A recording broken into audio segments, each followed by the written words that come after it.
कौन बनेगा करोड़पति के सीजन 12 में कंटेस्टेंट 7 करोड़ के सवाल का जवाब नहीं दे पाई थी। सवाल क्या था?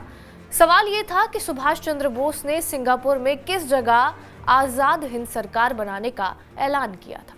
इसी सवाल का जवाब हम आजाद हिंद सरकार बनाने की कहानी से आज जानेंगे। तारीख 31 अक्टूबर 1943। जगह सिंगापुर का कैथे सिनेमा हॉल। इस हॉल में खचाखच लोगों की भीड़ भरी हुई थी। एक शख्स स्टेज पर आते हैं और एक अनाउंसमेंट करते हैं। यह अनाउंसमेंट थी आजाद हिंद सरकार बनाने की और शख्स थे सुभाष चंद्र बोस। उन्होंने कहा कि ये अनंतिम सरकार का काम होगा कि वो संघर्ष शुरू करे और उसका संचालन करे, जिससे भारत की धरती से अंग्रेजों और उनके सहयोगियों को खदेड़ दिया जा सके।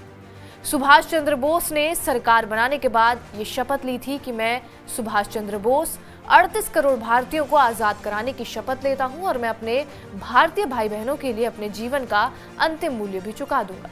नेताजी का मानना यह था कि भारत को अपनी स्वतंत्रता के लिए विश्व युद्ध का फायदा उठाना चाहिए और अंग्रेजों के खिलाफ लड़ रहे देशों की मदद से भारत से ब्रिटिश हुकूमत को उखाड़ फेंकना चाहिए। इसीलिए आजाद हिंद सरकार उन्होंने उसकी घोषणा की।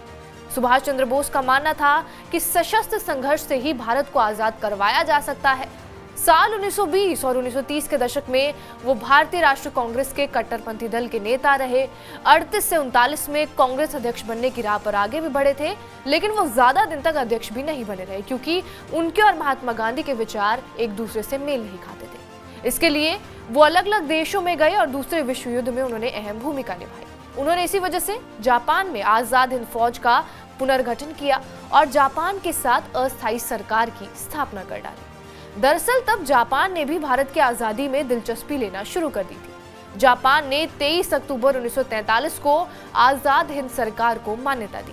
सुभाष चंद्र बोस आजाद हिंद सरकार के पहले प्रधानमंत्री, विदेश मंत्री और रक्षा मंत्री भी रहे थे। इस सरकार को जर्मनी, इटली और उसके तत्कालीन सहयोगी देशों का भी सपोर्ट मिला, जिसके बाद भारत में अंग्रेजों की जड़ें हिलने लगी थी।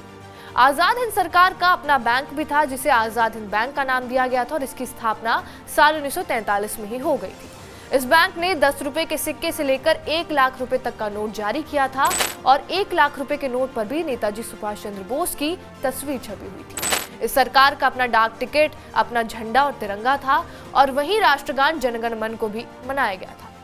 एक दूसरे के अभिवादन के लिए जय हिंद के नारे का भी इस्तेमाल किया गया था। ये सरकार 1940 के दशक में भारत के बाहर ब्रिटिश हुकूमत के खिलाफ एक आंदोलन था जो कि राजनीतिक था। कुछ ही दिनों में आजाद हिंद सरकार ने जैसे ही जापान का सहयोग मिला, इंग्लैंड के खिलाफ युद्ध की घोषणा कर डाली। प्लान यही था कि जापानी सेना की मदद से वर्मा से गुजरते हुए इम्फाल और फिर असम पहुंचा जाए।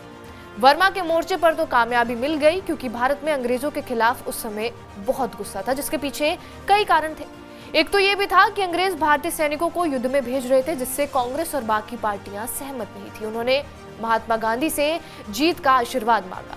देशवासियों से सुभाष चंद्र बोस ने यह कहा था कि आज के दौर में आधुनिक सेना और युद्ध के बिना अहिंसक रास्ते से आजादी नहीं मिलेगी और वहीं पर उन्होंने ये नारा दिया, तुम मुझे खून दो, मैं तुम्हें आजादी दूंगा। इम्फाल अभियान आजाद हिंद फौज की 2 रेजिमेंट ने जापानी सेना की मदद से 8 मार्च 1944 को शुरू किया था।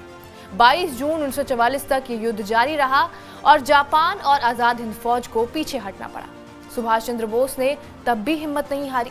आजाद हिंद फौज से अंग्रेज सेना का आखिरी टकराव वर्मा की पोपा पहाड़ियों में हुआ, लेकिन अंग्रेजी सेनाएं उन पर भारी पड़ गई। जापान की सेना यहाँ पूरी तरह से आजाद सरकार को सपोर्ट नहीं कर रही थी, इसलिए फिर ये सोचा गया कि रूस से मदद ली जाए। जापानियों ने उन्हें बस ये कहा कि हम मंचूरिया तक आपको ले जाने की हामी भरते हैं। 18 अगस्त 1945 को ताइवान के ताइहोकू हवाई अड्डे पर बोस की विमान दुर्घटना में मृत्यु की खबर फैल गई, लेकिन ये दुर्घटना और उसमें उनकी मृत्यु की गुत्थी हमेशा से असुलझी। हालांकि युद्ध आजाद हिंद फौज नहीं जीत पाए थे और इस तरह से उनकी सरकार बनी थी और उसके बाद उन्होंने ये लड़ाई लड़ी, लेकिन वो ये लड़ाई नहीं जीत पाए। लेकिन कहा जाता है कि ये सरकार ही आगे जाकर क्रांतिकारी आंदोलन का एक जरिया बनी थी। बहरहाल आपका इस वीडियो पर क्या कुछ कहना है, हमें कमेंट बॉक्स में जरूर बताएं। बाकी देश और दुनिया की तमाम बड़ी खबरों के लिए बने रहिए हमारे साथ TV9 डिजिटल पर।